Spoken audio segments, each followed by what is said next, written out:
কি ঈশ্বর বাবা তুমি কও একটু উনি কইবে কসু আমি আমার কিন্তু হবে আচ্ছা কি হচ্ছে তুই কও আমি ওনার দ্বার খয়রা সেট গেছি কই না ভাই হারাডা রমজানে আপনার খুঁজি পাই নাই আপনি আমার ফেতরা দেবেন না উঠতেই এমন একটা লাথি মারছে কুস্কির বানে টান খাই গেছে পরের পরে আমি কইছি কি সংগঠন আছে কিন্তু আপনি কিন্তু আমার কুস্কির বান টান খাওয়াইতে পারেন না সেই অধিকার আপনার দেয় না কেউ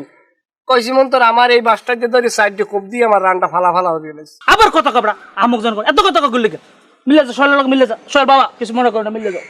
আরে চাচা হ্যাঁ ওর লাগে মেলার কি আছে ওর লাগে আমার লাগে যায় কন ওর লাগে আমি মিলবো কি লাগি কন দি আর একটা কথা আপনার একটা কথা কইছে চাচা আপনি আইছেন খুব ভালো হয়েছে আমি কিন্তু আপনার বিষয়ে খোঁজ খবর নিছি আপনি যে সংগঠনটা চালান এই সংগঠনের আপনার সভাপতি প্রেসিডেন্ট আমরা এতে কিন্তু ভালো টাকা কামাই করেন আমি কিন্তু সব শুনছি আর মনে করেন আপনিও সংগঠন চালান আমরাও কিন্তু সংগঠন চালাই আপনারা তো জানেন আমাকে সংগঠন চালাইতেও মেলা টাকা খরচ হয় কারণ এই প্রত্যেক মাসে নির্দিষ্ট একটা টাকা আমরা সংগঠনের পক্ষ থেকে আমাকে সংগঠনের দ্বারা পৌঁছেই দেবেন নাহলে কিন্তু চাচা আমের ব্যবসা বাণিজ্য করতে কষ্ট হয়ে যাবে মাথায় রেখে